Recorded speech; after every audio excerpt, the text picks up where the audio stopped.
Hi friends, welcome to our channel Bible. இன்னைக்கு நம்ம சேனல்ல அடுத்த சயின்ஸ் ஃபேக்ட்ஸ் எதை பார்க்க போறோம்னா, நம்ம யான் பண்ணும்போது ஆட்டோமேட்டிக்கா கண்ணில் இருந்து ஒரு சில டிராப்ஸ் கண்ணீர் வருது. ஸோ அதை பற்றி தான், அது ஏன் வருது அதை பற்றி தான் நம்ம பார்க்க போகிறோம். ஆக்சுவலாக நம்ம கண்ணில் ஒரு கிளாண்ட் இருக்குது. அந்த கிளாண்டோட பேர் என்னென்னா லாக்ரிமல் கிளாண்ட்னு சொல்கிறாங்க. இந்த லாக்ரிமல் கிளாண்ட் தான் நம்மளுக்கு கண்ணில் இருந்து கண்ணீர் வர்றதுக்கு ரீசனபிளாக இருக்குது. இப்போ நார்மலாக நம்ம கண்ணில் எப்படின்னா ஒரு தின் லேயர் ஆஃப் கோட், அதாவது ஒரு அந்த கண்ணில் ஒரு சின்ன படலம் மாதிரி இந்த கண்ணீர் இருந்துக்கிட்டே தான் எப்பவும் இருக்கும்.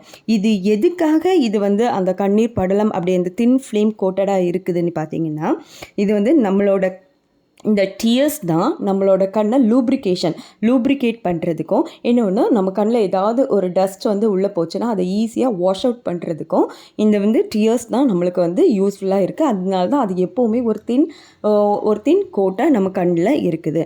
இப்போ பார்த்திங்கன்னா ஏன் அது கண்ணில் நம்மளுக்கு யான் பண்ணும்போது மட்டும் இந்த கண்ணீர் வருது அப்படின்னு பார்த்திங்கன்னா, நம்ம ஃபேஸ் எதுனாலனா மசில்ஸ்னால் ஆனது.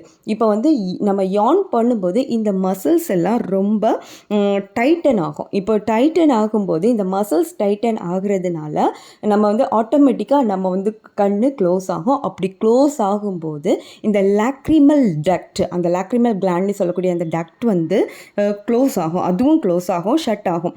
ஸோ அப்படி ஷட் ஆகும்போது ஆட்டோமேட்டிக்காக அதில் உள்ள ப்ரெஷர்னால் இந்த லாக்ரிமல் டக்டில் இருக்கக்கூடிய அந்த கண்ணீர் மோஸ்ட் அந்த அமௌண்ட் ஆஃப் வாட்டர், அந்த டியர்ஸ் கண்ணில் இருந்து வெளியில் வரும்.